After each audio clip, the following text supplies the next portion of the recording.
We're honored to be working with the Business Software Alliance. Cybersecurity and cyber resilience is a top priority and should be a top priority for CEOs, their management teams, and their boards. In many cases, you have to report out in regulatory industries about your cyber threat and incidents that you have. For example, in Europe, there is a legislation called DORA. In the US, often public companies, are required to report to the SEC if there's cyber damage done to their company.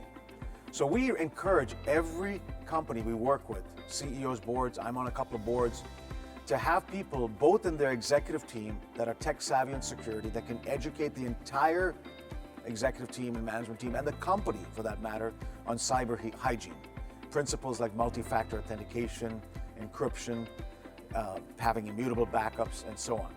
But you've also got to have people on your board, especially in your audit committee, that are very cyber savvy and can help you, advise you in the same way that you are protected against physical threat or financial risk in the audit committee, also now thinking increasingly about cyber. The sad or good thing about cyber is we've got to be right all the time. The bad guys have to be right only once. When you look at the cyber threat today, a significant part of what happens are these more and more sophisticated attacks, often on identities, often on backup data, often social engineered, and increasingly also in the cloud. So one of the things we track in a lot of our research and working with some of the big firms in the security industry, as also with the government, whether it's the CISA or other organizations, is we monitor and we give people advice.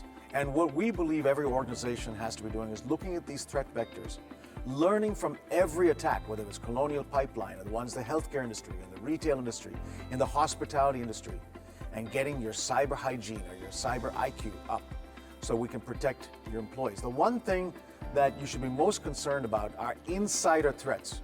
Insiders that can get access to information, leakage of that data, and often somebody that you're not suspecting, and that's why you need to have a zero trust framework for the way you think about security.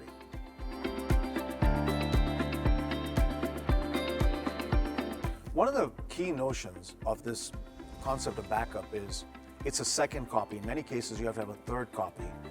And you make that copy what's called immutable, meaning you can't write over it.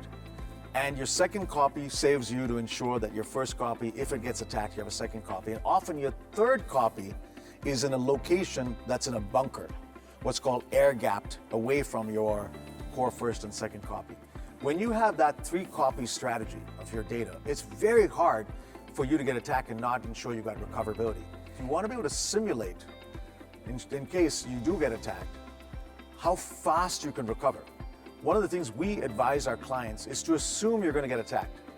And then all of that detection and prevention that you do on security is important. What becomes more important is recovery and remediation. And often when you do a simulation of an attack, you can test how quickly you can recover, whether it's the applications that need to come up in an hour, applications that need to come up in a day, in a week, or in the worst case, a month. That type of simulation requirements often leads you to say, if I were to build back my company into a minimum viable company, I'm ready for it. That's the same type of thing you do, whether it's an earthquake or a fire or a physical attack. You need to have that same level of presence and preparedness for resilience in a cyber attack.